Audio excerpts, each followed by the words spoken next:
Hi friends, welcome to Kundapura ಹೆಣ್ಮಕ್ಳ life style. ಈ ಪ್ರಕೃತಿ ಹಲವು ನಿಗೂಢತೆಗಳ ಜಗತ್ತು. ಇಲ್ಲಿ ಯಾವುದು ಸಾಧ್ಯವಿಲ್ಲವೋ ಅದು ಕೆಲವೊಮ್ಮೆ ನಡೆದು ಬಿಡುತ್ತದೆ. ಪ್ರಕೃತಿಯ ಮುಂದೆ ಹಲವು ಬಾರಿ ವಿಜ್ಞಾನ ಸೋತಿದೆ. ವೈದ್ಯ ಲೋಕ ಕೈ ಬಿಟ್ಟ ಪ್ರಕರಣಗಳು ಪ್ರಕೃತಿ ಅಭಯದಿಂದ ಗೆದ್ದಿದೆ. ಇಂತಹದೇ ಒಂದು ಅಚ್ಚರಿಯನ್ನು ಸೃಷ್ಟಿಸುವ ಕ್ಷೇತ್ರವೇ ಉಡುಪಿಯ ಕೋಟ ಅಮೃತೇಶ್ವರಿ ಹಲವು ಮಕ್ಕಳ ತಾಯಿ ದೇವಸ್ಥಾನ. ಸಂತಾನ ಭಾಗ್ಯ ಇಲ್ಲದವರಿಗೆ ಸಂತಾನ ಕರುಣಿಸುತ್ತಾಳೆ ಈ ತಾಯಿ.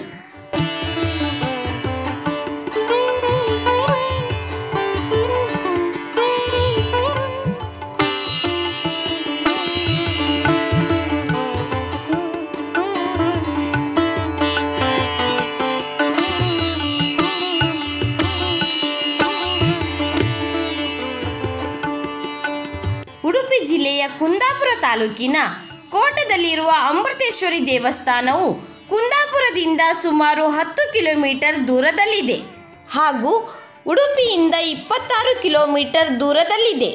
ತಾಯಿ ಅಮೃತೇಶ್ವರಿಯು ಹಲವು ಮಕ್ಕಳ ತಾಯಿ ಎಂದು ಪ್ರಸಿದ್ಧಿ ಪಡೆದಿದ್ದಾಳೆ. ಕಾರಣ ಗರ್ಭಗುಡಿಯ ಸುತ್ತಲೂ ಇರುವ ಕಲ್ಲುಗಳು ಮತ್ತು ಪ್ರತಿ 1 ವರ್ಷಕ್ಕೊಮ್ಮೆ ಹೊಸ ಕಲ್ಲಿನ ಉದ್ಭವ. ಈ ಸ್ಥಳಕ್ಕೆ ಐತಿಹಾಸಿಕ ಪುರಾಣ ಕಥೆ ಇದೆ ಹಾಗೂ ಇಲ್ಲಿ ವಿಶೇಷವಾಗಿ ಸಂತಾನ ಭಾಗ್ಯಕ್ಕಾಗಿ, ಅನಾರೋಗ್ಯದಿಂದ ಚೇತರಿಸಿಕೊಳ್ಳುವುದಕ್ಕಾಗಿ ಹಾಗೆ ಇನ್ನಿತರ ಕಾರಣಗಳಿಗೆ ಜನರು ವಿವಿಧ ರೀತಿಯ ಹರಕೆ ಸಲ್ಲಿಸುತ್ತಾರೆ.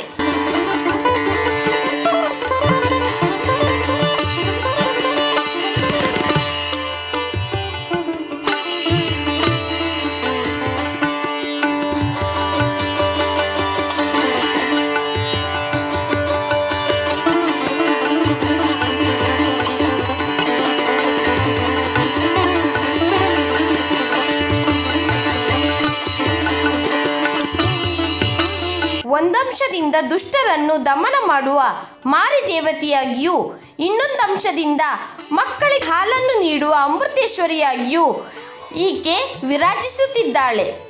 ನಾಥ ಪಂಥದ ಜೋಗಿ ಜನಾಂಗದವರು ದೇವಿಯ ನಿತ್ಯ ಪೂಜೆ ಸಲ್ಲಿಸುವುದು ಈ ಕ್ಷೇತ್ರದ ವೈಶಿಷ್ಟ್ಯತೆ. ಅಮೃತೇಶ್ವರಿ ಅಮ್ಮನವರನ್ನು ನವರಾತ್ರಿ ಸಂದರ್ಭದಲ್ಲಿ ಪೂಜಿಸಿದರೆ ನಿಮ್ಮ ಇಷ್ಟಾರ್ಥಗಳು ಈಡೇರುವುದು ಖಂಡಿತ.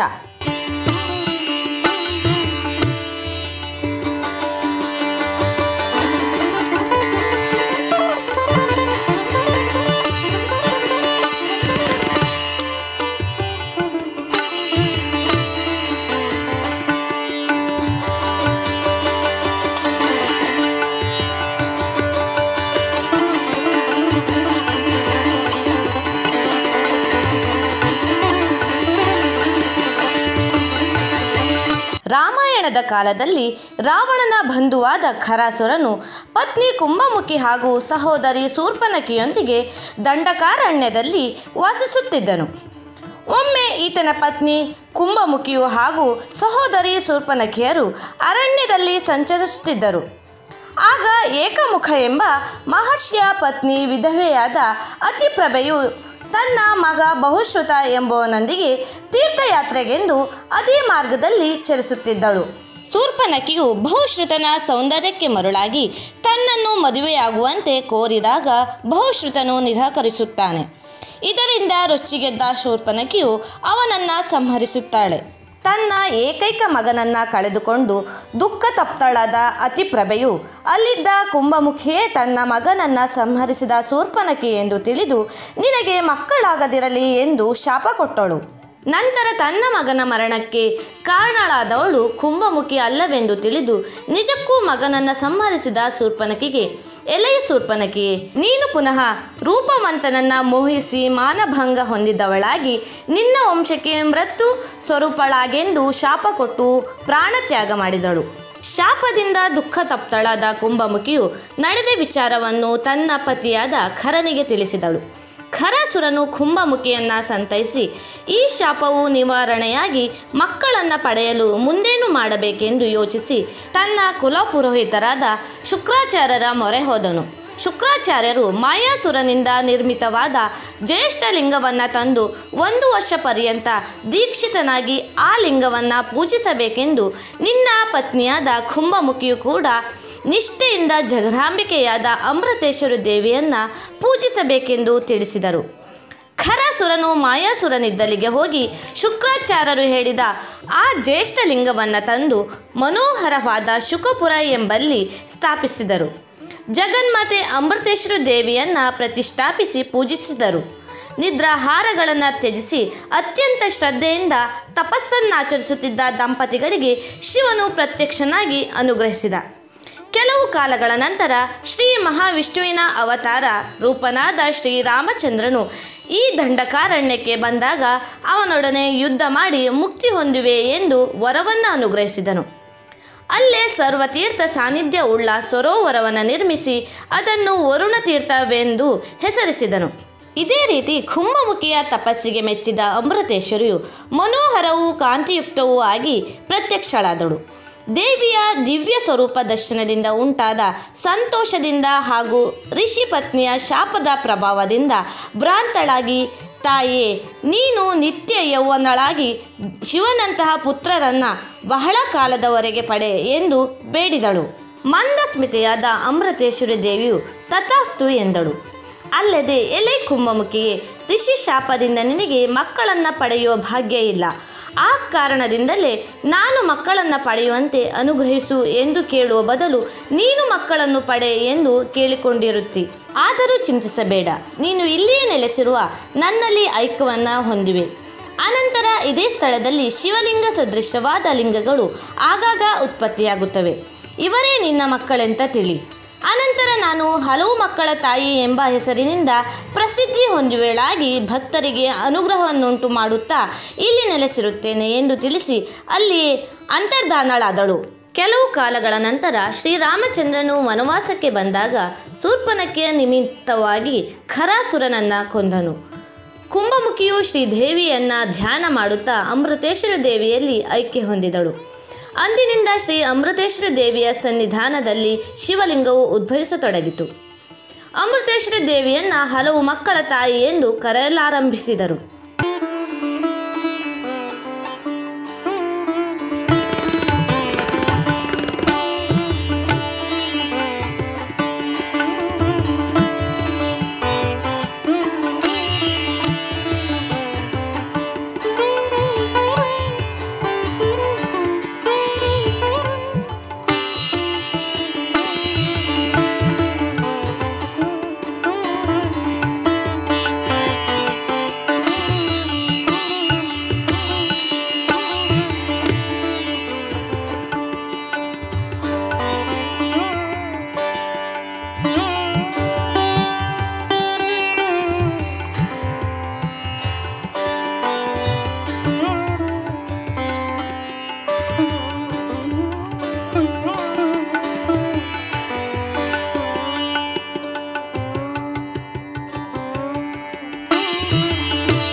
ಮುಂದೆ ಶೂರ್ಪನಖಿಯಿಂದ ಅಕಾಲ ಮರಣಕ್ಕೆ ತುತ್ತಾದ ಅತಿಪ್ರಭೆಯ ಮಗನಾದ ಬಹುಶ್ರುತನು ಪೂರ್ವಾಜಿತ ಪಾಪಶೇಷಗಳಿಂದ ಬ್ರಹ್ಮರಾಕ್ಷಸನಾಗಿ ಇದೇ ಸ್ಥಳದಲ್ಲಿದ್ದು ಇಲ್ಲಿನ ಋಷಿಗಳನ್ನು ಪೀಡಿಸುತ್ತಿದ್ದನು.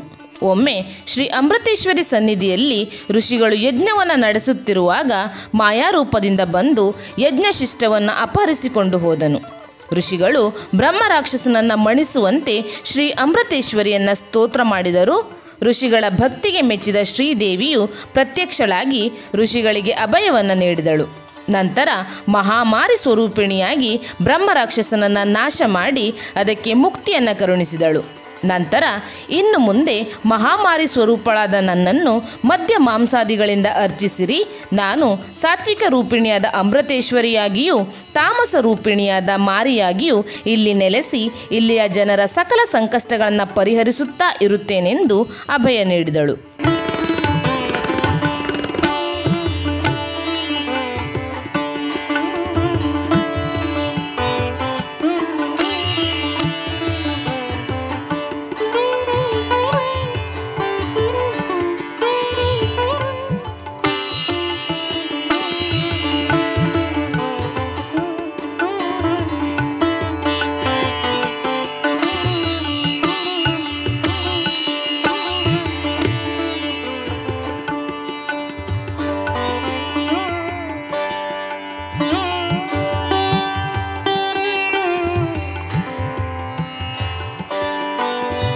ನಮ್ಮ ಹೆಸರು ನರೇಂದ್ರ ಜೋಗಿ ಅಂತ. ನಮ್ಮ ಹೆಸರು ಅರ್ಚಕರು. ಇದು ಅಮೃತೇಶ್ವರಿ ಹಲವು ಮಕ್ಕಳ ತಾಯಿ ಕ್ಷೇತ್ರ ಕೋಟ ಅಂತ ಹೇಳಿದರೆ ಇದೇ ಕ್ಷೇತ್ರ. ಇದು ತಾಯಿಯ ಮಕ್ಕಳು ಅಮೃತೇಶ್ವರಿ ಹಲವು ಮಕ್ಕಳ ತಾಯಿ ಕ್ಷೇತ್ರ ಅಂದರೆ ಇದೆಲ್ಲ ತಾಯಿಯ ಮಕ್ಕಳು ಲಿಂಗ ರೂಪದಲ್ಲಿ ಉದ್ಭವ ಆಗುವಂಥದ್ದು. ಪ್ರತಿ 3 ವರ್ಷಕ್ಕೊಂದು ಲಿಂಗ ಈ ಕ್ಷೇತ್ರದಲ್ಲಿ ಉದ್ಭವ ಆಗುವಂಥದ್ದು. ಇಲ್ಲಿ ಸಂತಾನ ಇಲ್ದಿದ್ದವರಿಗೆ ಸಂತಾನ, ಮದುವೆ, ಉದ್ಯೋಗ, ಆರೋಗ್ಯ, ಗ್ರಾಚಾರ ದೋಷ, ಏನೇ ದುಷ್ಟಶಕ್ತಿ ಇದ್ರೂ ಎಲ್ಲವನ್ನ ದೂರ ಮಾಡುವಂತ ತಾಯಿ ಅಮೃತೇಶ್ವರಿ ಹಲವು ಮಕ್ಕಳ ತಾಯಿ. ಇದು ಅವರವರ ಸಂಕಲ್ಪ ಬೇಡಿಕೆ ಇದ್ದವರು ಇದಕ್ಕೆ ಎಣ್ಣೆ ಹುರುಳಿ ಅಂತ ಹಾಕಿ ಹೋಗ್ತಾರೆ. ಅವ್ರ ಇಷ್ಟಾರ್ಥ ಎಲ್ಲ ಈಡೇರಿದ ಮೇಲೆ ಕ್ಷೇತ್ರಕ್ಕೆ ಬಂದು ಹರಕೆ ಸಂದಾಯ ಮಾಡ್ತಾರೆ. ಸಂತಾನ ಆದವರು ಕೊಡುವಂತ ಸೇವೆ ಅಂದ್ರೆ, ದೊಡ್ಡ ಸೇವೆ ಅಂದ್ರೆ, ಅವರಿಗೆ ಬೆಳಕು ಕೊಟ್ರೆ ತಾಯಿಗೆ ಬೆಳಕು ಕೊಡುವಂತಹದ್ದು. ಅದು ಯಕ್ಷಗಾನ ದೊಡ್ಡ ಸೇವೆ. ತಾಯಿ ಮಗು ಕೂತು ತುಲಾಭಾರ ಸೇವೆ, ಆಮೇಲೆ ಹೂವಿನ ಪೂಜೆ, ಮತ್ತೆ ಇನ್ನಿತರ ಸೇವೆಗಳು ನಡೀತಾ ಇರುತ್ತೆ. ಬೆಳ್ಳಿ ರೂಪದಲ್ಲಿ, ಚಿನ್ನದ ರೂಪದಲ್ಲಿ ತೊಟ್ಲು ಮಗು ಎಲ್ಲ ಮಾಡಿ ತರ್ತಾರೆ. ದಂಪತಿಗಳಾಗಿ ಬಂದವರು ತಾಳೆ ಸೀರೆ ಎಲ್ಲ ಕೊಡ್ತಾರೆ. ಮತ್ತೆ ಉಡಿ ಸೇವೆ, ಮಡ್ಲಕ್ಕಿ ಸೇವೆ ಇತ್ಯಾದಿ ಸೇವೆಗಳನ್ನ ಈ ಕ್ಷೇತ್ರದಲ್ಲಿ ನಡೀತಾ ಇರುತ್ತೆ. ಡೈಲಿ ಕ್ಷೇತ್ರದಲ್ಲಿ ಸೇವೆ ನಡೀತಾ ಇರುತ್ತೆ ನಿರಂತರವಾಗಿ. ಅಮೃತೇಶ್ವರಿ ಹಲವು ಮಕ್ಕಳ ತಾಯಿ ಬಹಳ ಇತಿಹಾಸದ ದೇವಸ್ಥಾನ ಇದು. ಎಲ್ಲ ಊರವರು ಬರ್ತಾರೆ, ಮತ್ತೆ ಎಲ್ಲ ಭಾಷೆಯವರು, ಎಲ್ಲ ವರ್ಗದವರು ಈ ಕ್ಷೇತ್ರಕ್ಕೆ ಬರ್ತಾರೆ. ಬಹಳ ಇಲ್ಲಿ ಜನವರಿಯಲ್ಲಿ ಜಾತ್ರೆ ಬರುತ್ತೆ, 10-11 ಜಾತ್ರೆ ಬರುತ್ತೆ. ಆಮೇಲೆ ಅಧಿಕ ಮಾಸ ಬಂದರೆ 9-10 ಬರುತ್ತೆ. ಆಮೇಲೆ ನವರಾತ್ರಿಯಲ್ಲೆಲ್ಲ ವಿಶೇಷ ಉಂಟು, ಒಂದೊಂದು ದಿವಸ ಒಂದೊಂದು ಅವತಾರ ಮಾಡ್ತಾರೆ ತಾಯಿಗೆ. ಆಮೇಲೆ ಶ್ರಾವಣ ಮಾಸದಲ್ಲಿ ವಿಶೇಷ ಪೂಜೆ ನಡೀತದೆ 1 ತಿಂಗಳು. ಅರ್ಚನೆ, ಮಂಗಳ ಆರತಿ, ಪಂಚಾಮೃತ, ಹಾಲು ಪರಮಾನ್ನ ಇತ್ಯಾದಿ ಸೇವೆಗಳನ್ನು ಈ ಕ್ಷೇತ್ರದಲ್ಲಿ ನಡೆಯುವಂಥದ್ದು. ಹುರುಳಿ ಹಾಕುವುದು ಏನಕ್ಕಂದ್ರೆ ಗ್ರಾಚಾರ ದೋಷ, ಆರೋಗ್ಯದ ಬಗ್ಗೆ, ಮುಖದಲ್ಲಿ ಕಲೆ, ಕೆಡು, ಚಿಕನ್ ಬಾಕ್ಸ್ ಸಾಂಬಾಲ ಅಂತೀವಲ್ಲ, ಅದ್ರ ಬಗ್ಗೆ ಆ ಧಾನ್ಯ ಸೇವೆ, ಆ ದುಷ್ಟ ಶಕ್ತಿ ಎಲ್ಲ ಹೋಗ್ಲಾಡಿಸ್ತಾಳೆ ತಾಯಿ. ಅದೆಲ್ಲ ಹೋದ್ಮೇಲೆ ಬಂದು ಕ್ಷೇತ್ರಕ್ಕೆ ಹರಕೆ ಸಂದಾಯ ಮಾಡ್ತಾರೆ.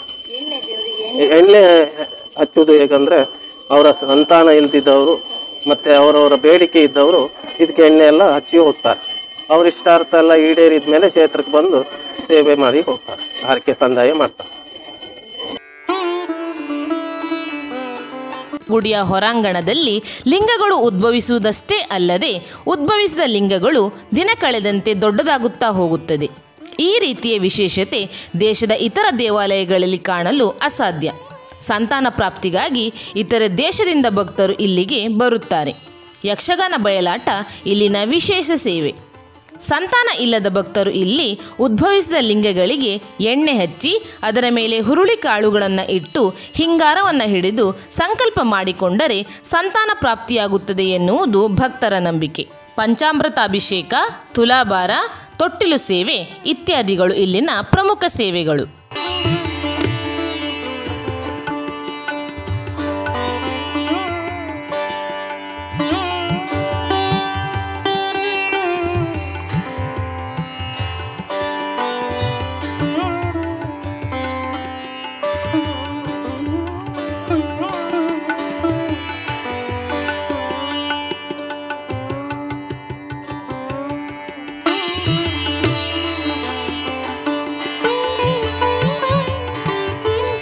ದೇವಾಲಯದ ಮುಂಭಾಗದಲ್ಲಿ ವರುಣತೀರ್ಥ ಎಂಬ ವಿಶಾಲವಾದ ಕೆರೆ ಇದೆ. ಈ ಕೆರೆಯ ನೀರನ್ನೇ ಅಮ್ಮನ ಅಭಿಷೇಕಕ್ಕೆ ನಿತ್ಯವೂ ಬಳಸಲಾಗುತ್ತದೆ. ಈ ದೇವಸ್ಥಾನದಲ್ಲಿ ಸೇವೆಯನ್ನು ಜೋಗಿ ಸಮುದಾಯದವರು ನಡೆಸಿಕೊಂಡು ಬರುತ್ತಿದ್ದಾರೆ. ಅಮೃತೇಶ್ವರಿ ದೇವಿಯು ಸುತ್ತಲ 14 ಗ್ರಾಮಗಳಿಗೂ ಗ್ರಾಮ ದೇವತೆ. ಈ ಎಲ್ಲ ಗ್ರಾಮದವರು ಮನೆಯಲ್ಲಿ ಜನಿಸಿದ ಮಗುವನ್ನು ಮೊದಲಾಗಿ ಹಲವು ಮಕ್ಕಳ ತಾಯಿಯಾದ ಅಮೃತೇಶ್ವರಿ ದೇವಸ್ಥಾನಕ್ಕೆ ಕರೆತಂದು ತದನಂತರ ಬೇರೆ ಪುಣ್ಯಕ್ಷೇತ್ರಗಳಿಗೆ ಕರೆದುಕೊಂಡು ಹೋಗುವ ಸಂಪ್ರದಾಯವಿದೆ. ಅಲ್ಲದೆ ಮನೆಯಲ್ಲಿ ತೊಂದರೆ, ಮಕ್ಕಳ ವಿದ್ಯೆ, ಆರೋಗ್ಯ, ಅಭಿವೃದ್ಧಿಯ ಕುರಿತು ಯಾವುದೇ ತೊಂದರೆ ಇದ್ದರೂ ತಾಯಿಯ ಬಳಿ ಕೇಳಿಕೊಂಡರೆ ಅವಳು ಪರಿಹರಿಸುತ್ತಾಳೆ.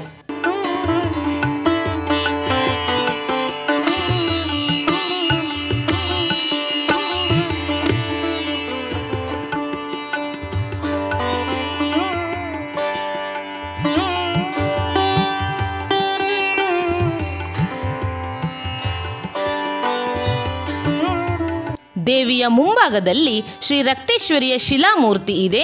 ಪರಿವಾರ ದೇವತೆಗಳಾದ ವೀರಭದ್ರನ ಗುಡಿ ಹಾಗೂ ನಾಗನ ಶಿಲಾಮೂರ್ತಿ ಮತ್ತು ಕಾಷ್ಟಶಿಲ್ಪದ ಮೂರ್ತಿಗಳಾದ ಬೊಬ್ಬರ್ಯ, ಉಮ್ಮಲ್ತಿ, ಚಿಕ್ಕು, ನಂದಿ ಹಾಗೂ ಪಂಜುರ್ಲಿ ದೈವಗಳ ಗುಡಿ ಸಹ ಅತಿ ಸನಿಹದಲ್ಲೇ ಇದೆ. ವರುಣತೀರ್ಥವು ದಕ್ಷಿಣದಲ್ಲಿದೆ. ಇದರ ನಡುವೆ ಅಮೃತೇಶ್ವರಿ ದೇವಿಯು ವಿರಾಜಮಾನವಾಗಿದ್ದಾಳೆ.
ಪ್ರಸಿದ್ಧ ಪುಣ್ಯಕ್ಷೇತ್ರಗಳಲ್ಲಿ ಒಂದಾದ ಕೋಟ ಶ್ರೀ ಅಮೃತೇಶ್ವರಿ ಅಮ್ಮ ಭಕ್ತರ ಇಷ್ಟಾರ್ಥಗಳ ಜೊತೆ ಕಷ್ಟಗಳನ್ನು ನಿವಾರಿಸುತ್ತಾಳೆ ಎಂಬ ನಂಬಿಕೆ ಜನರಲ್ಲಿದೆ. ಸಾಮಾನ್ಯವಾಗಿ ದೇವಸ್ಥಾನಗಳಲ್ಲಿ ಹಿಂದೂಗಳು ಮಾತ್ರ ಹರಕೆ ಹೊರುತ್ತಾರೆ. ಆದರೆ ಈ ದೇವಸ್ಥಾನಕ್ಕೆ ಮುಸ್ಲಿಂ ಸೇರಿದಂತೆ ಬೇರೆ ಧರ್ಮದ ಮಹಿಳೆಯರು ಬಂದು ಸಂತಾನ ಸಿದ್ಧಿಗಾಗಿ ಹರಕೆಯನ್ನು ಹೊತ್ತ ನಿದರ್ಶನಗಳೂ ಇವೆ. ಕೋಟದ ಈ ದೇವಸ್ಥಾನ ಧಾರ್ಮಿಕ ಸೌಹಾರ್ದತೆಯ ಉಳಿವಿಗೂ ಕಾರಣವಾಗಿದೆ.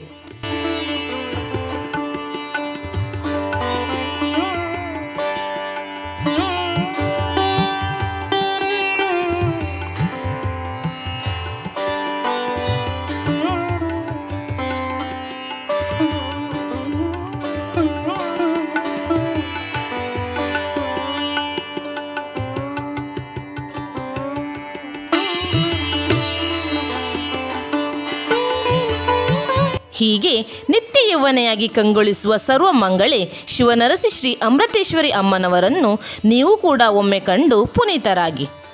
ನಮ್ಮ ಇವತ್ತಿನ ವಿಡಿಯೋ ನಿಮಗೆ ಇಷ್ಟ ಆದರೆ ಪ್ಲೀಸ್ ಲೈಕ್, ಕಮೆಂಟ್, ಶೇರ್ ಮಾಡಿ. ಹಾಗೆಯೇ ಮರೆಯದೇ ನಮ್ಮ ಚಾನಲನ್ನು ಸಬ್ಸ್ಕ್ರೈಬ್ ಮಾಡಿ. Thank you friends.